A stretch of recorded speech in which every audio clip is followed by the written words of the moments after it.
एक बार एक भिखारी अपने जीवन से परेशान हो चुका था, क्योंकि उसे अपने जीवन को चलाने के लिए भीख मांगनी पड़ती थी और इसी बात को लेकर वो बहुत दुखी रहता था।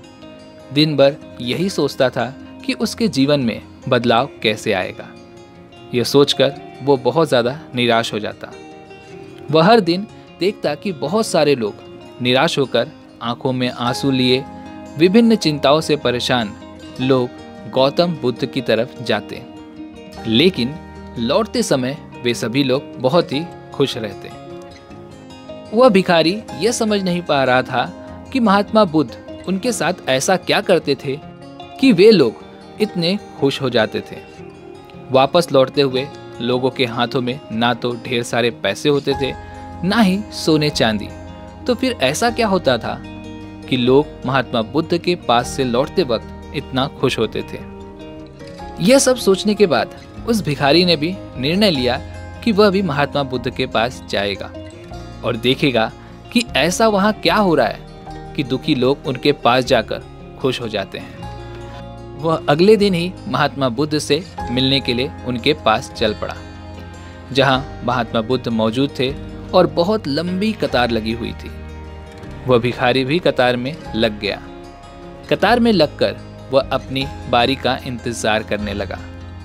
देखते देखते उसकी बारी आई और उसने महात्मा बुद्ध से कहा, महात्मा बुद्ध, मैं बहुत ही गरीब हूँ, मेरे पास कुछ भी नहीं है। मुझे अपना जीवन चलाने के लिए दूसरों से भीख मांगनी पड़ती है। अब आप ही बताइए कि मैं अपने जीवन को कैसे बेहतर कर सकता हूँ। यह सब सुनकर महात्मा बुद्ध ने कहा, तुम गरीब नहीं हो, तुम्हें ऐसा लगता है, क्योंकि आज तक कभी तुमने किसी के लिए कुछ भी नहीं किया, ना ही तुमने कभी किसी को दान किया और ना ही तुमने दूसरों के लिए कुछ किया। यह सब सुनकर भिखारी के मन में एक सवाल जाग उठा और अपने सवाल का जवाब जानने के लिए भिखारी ने पूछा, मैं तो एक भिखारी हूँ, मैं लोगों को दान कैसे दे सकता हूँ और कैसे लोगों की सहायता कर सकता हूँ? मुझे तो खुद अपना जीवन चलाने के लिए दूसरों से भीख मांगनी पड़ती है।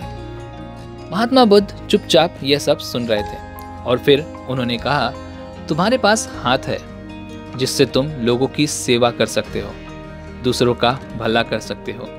इसके अलावा तुम्हारे पास मुंह है जिससे तुम लोगों से अच्छी अच्छी बातें कर सकते हो, दूसरों का हौसला बढ़ा सकते हो। यह सब करके भी तुम दूसरों की सहायता कर सकते हो। जरूरी नहीं कि दान सिर्फ पैसों का किया जाए।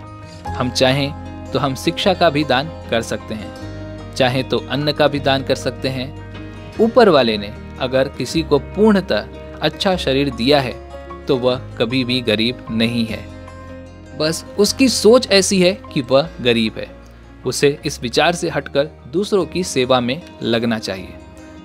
महात्मा बुद्ध की ये सभी बातें सुन लेने के बाद भिखारी बहुत ही ज़्यादा खुश हो गया और उसका मन अब संतुष्ट था। तो ये कहानी हमें ये सिखाती है कि हम सब इस बात की चिंता में समय बर्बाद करते हैं कि हम गरीब हैं, लेकिन वह सत्य नहीं है। सच तो यह है कि जब तक हमारा पूरा शरीर बेहतर है, सुरक्षित है, तो हम इसका उपयोग करके आगे बढ़ सकते हैं और खुद के जीवन को और बेहतर बना सकते हैं। अगर कोई व्यक्ति सिर्फ अपने गरीबी पर ध्यान दे और उसे बदलने की कोशिश ना करे तो वो सबसे बड़ा मूर्ख है। इसके अलावा हमें इस कहानी से एक और सीख मिलती है कि दान सिर्फ धन का ही नहीं, शिक्षा का भी किया जा सकता है। भोजन, अच्छे विचार आदि का भी किया जाना जरूरी है। अगर आपके पास पैसा नहीं है तो आप शिक्षा का दान कर सकते हैं, या फिर आप दूसरों के लिए अच्छे विचार का भी दान कर सकते हैं। इससे समाज भी बेहतर होगा और आने वाली जो पीढ़ी है वो भी बेहतर बनेगी। सो दोस्तों, अगर आप भी अपनी लाइफ में कुछ बड़ा हासिल करना चाहते हैं तो पहले इन निगेटिव विचारों से दूर रहिए, क्योंकि ये निगेटिव विचार आपको आगे बढ़ने नहीं देंगे। जब तक आप अपने आप को छोटा या फिर कमजोर समझते हैं तो दोस्तों आप अपने जीवन में कुछ भी हासिल नहीं कर सकते।